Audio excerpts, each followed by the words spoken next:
ইরানের president Ebrahim Raisi হুঁশিয়ারি দিয়ে বলেছেন, ইসরায়েল যদি ইরানের ভূখণ্ডে আবার হামলা চালায় তবে এবারের পরিস্থিতি হবে সম্পূর্ণ ভিন্ন।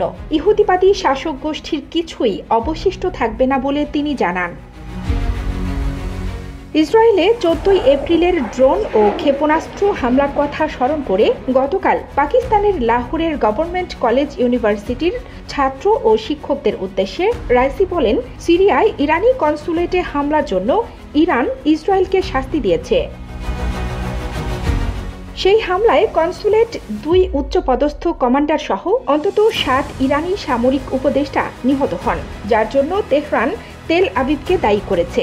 ইসরায়েল আনুষ্ঠানিকভাবে কনসুলেটে হামলার দায় স্বীকার করেনি।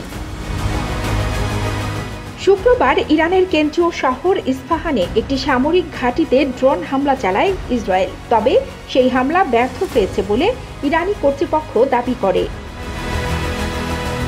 ইরানের প্রেসিডেন্ট বলেন, ফিলিস্তিনের নিপীড়িত জনগণকে রক্ষা করার বিষয়ে ইরান ও পাকিস্তানের মতামত এক। তেহরান গর্বের সঙ্গে ফিলিস্তিনিদের রক্ষা করতে থাকবে বলেও উল্লেখ করেন তিনি। প্রেসিডেন্ট রাইসি তার বক্তৃতায় যুক্তরাষ্ট্রের দিকে অভিযোগের তীর নিক্ষেপ করে বলেন, দেশটিতে বাক স্বাধীনতার স্লোগান ভণ্ডামি, কারণ তারা ফিলিস্তিনের পক্ষে কথা বলার জন্য বিশ্ববিদ্যালয় থেকে শিক্ষার্থীদের বহিষ্কার করে। ইরানি প্রেসিডেন্ট গতকাল পাকিস্তানের প্রেসিডেন্ট আসিফ আলী জারদারি ও সেনাপ্রধান জেনারেল সৈয়দ আসিম মুনিরের সঙ্গে দ্বিপক্ষীয় ও আঞ্চলিক বিষয় নিয়ে আলোচনা করেছেন। 3 দিনের সফরে পাকিস্তানে রয়েছেন ইরানের প্রেসিডেন্ট ইব্রাহিম রাইসি। তার এই সফরে ইসলামাবাদের সঙ্গে বেশ কিছু দ্বিপক্ষীয় বাণিজ্য চুক্তি স্বাক্ষর হওয়ার কথা। পাকিস্তান সফর এখনও শেষ হয়নি রাইসির, কিন্তু এর মধ্যেই ইসলামাবাদকে নিষেধাজ্ঞার হুমকি দিয়েছে ওয়াশিংটন।